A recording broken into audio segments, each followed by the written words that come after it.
আজ নিজেকে বাঙালি হিসাবে পরিচয় দিতেও লজ্জাবোধ লাগে। কি বলবো, স্বাধীনতার 54 বছর পর এসেও বাংলাদেশে আজ মানে কি বল, সরকারি বিভিন্ন খাতে বা খাস জমিতে গরু মহিষের ঘাস খাওয়ানোর জন্য তাদেরকে ওই যে বিএমপি ভাইদেরকে চাঁদা দিতে হয়। মানে এর চেয়ে আর লজ্জার কিছু হতে পারে না, যে যেখানে একটা গবাদি পশু লালন পালন বা মেষ চড়ানো, গরু চড়ানো, ছাগল চড়ানো, তো এটার জন্য ঘাস খাওয়ানোর জন্য যদি সরকারি খাস জমিতে যদি ঘাস খাওয়ানোর জন্য যদি চাঁদা দিতে হয়, মানে এর চেয়ে আর লজ্জাজনক কী হতে পারে।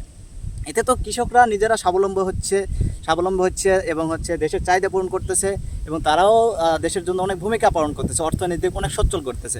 কিন্তু সেখানেও বিএনপি ভাইদেরকে চাঁদা নিতে হচ্ছে। আসলে এটা এর চেয়ে লজ্জাজনক কিছু হতে পারে না। হ্যাঁ, আপনারা নেতার বেরান ধরে স্লোগান দিয়েছেন নির্বাচনের সময়, এর মানে এই না যে সরকার যতদিন ক্ষমতায় থাকবে আপনারা চাঁদা উঠাবেন, রাস্তাঘাটে, বাজারে, মার্কেটে, মাঠে ঘাটে সব জায়গায় থেকে চাঁদা উঠাবে। এটা আপনাদের পেশা না।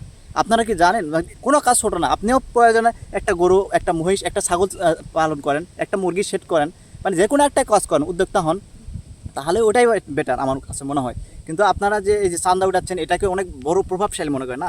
আমি একজন নেতা, আমি একজনে না, আসলে এটা আপনাদের পেশা না ভাই।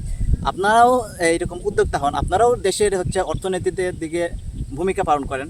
আপনারা কি জানেন যে এই যে আপনার এই মাঠে ঘাটে এগুলো ছাগল চড়ানো থেকেও আপনারা যে চাঁদা উঠান, এটা সবচেয়ে নিকৃষ্ট একটা বিষয়। এটা একদম লজ্জাজনক। মানে কি বলবো, আমি যদি এখন সাপোজ আমি একজন কৃষক বা আমি একজন কৃষকের ছেলে, আমি যদি এখন বলি যে আমি মাঠে কাজ করি, আমি মাঠে খেতে কাজ করি করে আমি, তারপরে কিন্তু আমার কি এই পরিচয় দিলে একটা মেয়ে দিতে চাইবে। কিন্তু আমি যদি ছেলে কি করে, ছেলে চাঁদা উঠায় বা এরকম, এটা কি কেউ মেয়ে দিতে চাইবে? বলেন, আপনারাই বলেন।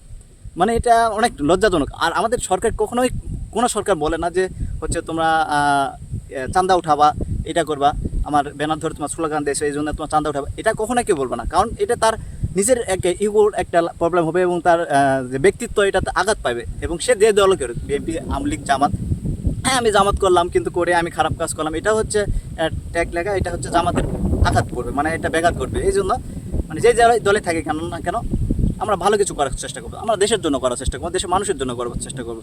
তো এখানে তো চাঁদা ওঠার কোনো প্রশ্নই আসে না ভাই।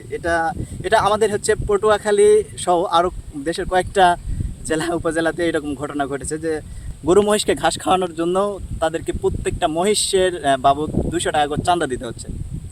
মানে এর চেয়ে লজ্জাজনক কোনো কিছু হতে পারে না ভাই।